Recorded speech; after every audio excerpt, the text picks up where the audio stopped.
Video like जरूर कर लीजिए और ऐसे वीडियो लगातार फ्री में पाने के लिए चैनल को तुरंत सब्सक्राइब कर लीजिए और बेल आइकन को जरूर टैप कर लीजिए ताकि आगे भी सारे वीडियो आपको मिलते रहे। यूट्यूब में फॉलो करते हैं तो प्लीज ये वाला फ्री टेलीग्राम चैनल जरूर ज्वाइन कर लीजिएगा। सारे नोटिफिकेशन सारे अपडेट यहीं पे आते हैं, ध्यान रखिए।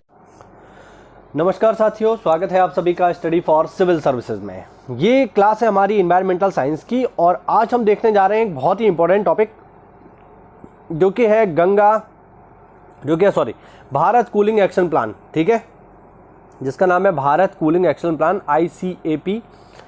बहुत इंपॉर्टेंट है, पेपर में बहुत ज़्यादा पूछे जाने वाला टॉपिक है, कई बार पेपर में आ चुका है, तो अच्छे से आज हम इस टॉपिक को पढ़ेंगे। देखो, पहला पॉइंट इसमें सबसे पहले जो आपको याद रखना है वो है ये कि ये आया ही कब। सबसे इंपॉर्टेंट पॉइंट तो यही है, देखो ध्यान रखना कब आया है।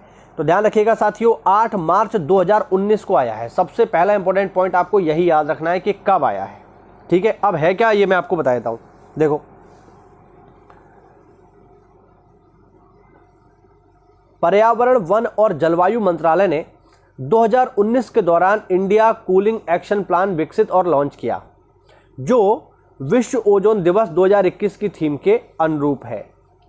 ICAP का उद्देश्य सभी क्षेत्रों में कूलिंग की दिशा में व्यापक दृष्टिकोण प्रदान करना है, जिसमें इमारतों में स्पेस कूलिंग और कोल्ड चेन शामिल है, जिसमें अन्य बातों के साथ साथ कूलिंग मांग को कम करना, रेफ्रिजरेटर ट्रांजिशन, ऊर्जा दक्षता में वृद्धि और 20 साल की समयावधि के साथ बेहतर प्रौद्योगिकी विकल्प शामिल है। यानी अब इस नाम से आप देखो समझ सकते हो कि भारत कूलिंग एक्शन प्लान है, तो भारत को किस तरीके से ठंडा रखा जाए, ये बात यहाँ पर हम कर रहे हैं और इस काम को करने के लिए ही ये दस्तावेज तैयार किया गया है, कैसे भारत को हम ठंडा रख सकते हैं। ठीक है, अब देखो, विश्व ओजोन दिवस जो कि 16 सितंबर को होता है हर साल, विश्व ओजोन दिवस की पूर्व संध्या पर पर्यावरण, वन तथा जलवायु मंत्रालय ने भारत कूलिंग एक्शन प्लान का मसौदा जारी किया।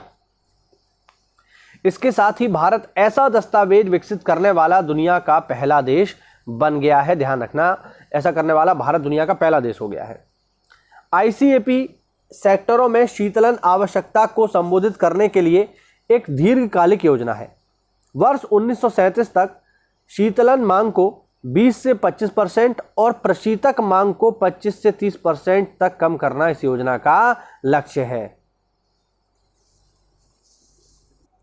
ठीक है, समझ पा रहे हैं ना? तो ये महत्वपूर्ण है, देखो ध्यान रखना, ये टारगेट आपको पता होना चाहिए कि शीतलन मांग को 20 से 25% तथा प्रशीतक मांग को 25 से 30% तक कम करना इस योजना का लक्ष्य है। आगे देखिए, मिनिस्ट्री ऑफ एनवायरनमेंट और क्लाइमेट जो कंट्रोल है, जो हमारा जलवायु और जो पर्यावरण मंत्रालय है उसकी बात हो रही है यहाँ पे,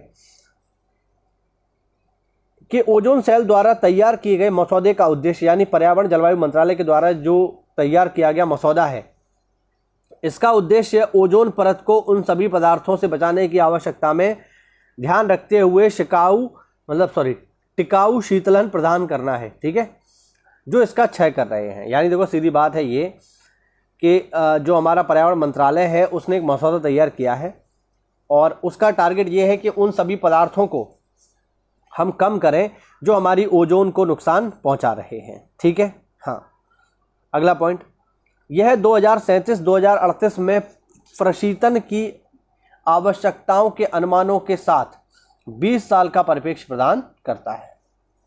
यानी 20 साल के लिए योजना है जो हम यहाँ पे बात कर रहे हैं।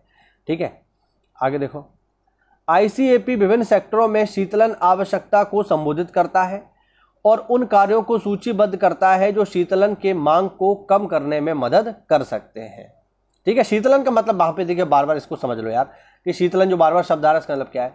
शीतलन का मतलब हो गया फ्रिज, AC। ठीक है, ये शीतलन का कार्य कर रहे हैं, कोल्ड स्टोर।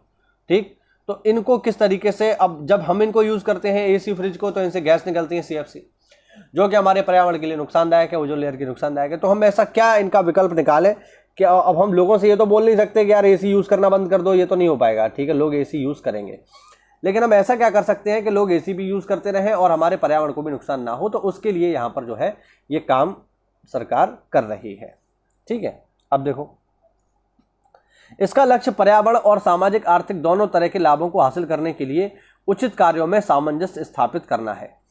आईसीएपी का व्यापक लक्ष्य समाज के लिए पर्यावरणीय और सामाजिक आर्थिक लाभ हासिल करते हुए सभी के लिए स्थायी शीतलन के साथ बढ़े हुए तापमान से निजात प्रदान करना है। तो ज़्यादा कुछ नहीं, आप कम से कम इसमें डेट तो याद रखना ही, बाकी जो महत्वपूर्ण लक्ष्य हैं वो हमने इसमें देख लिए। ठीक है, तो ये हुआ साथियों आज का हमारा वीडियो। मिलते हैं अगली क्लास में, तब तक के लिए जय हिंद, जय भारत, वंदे मातरम।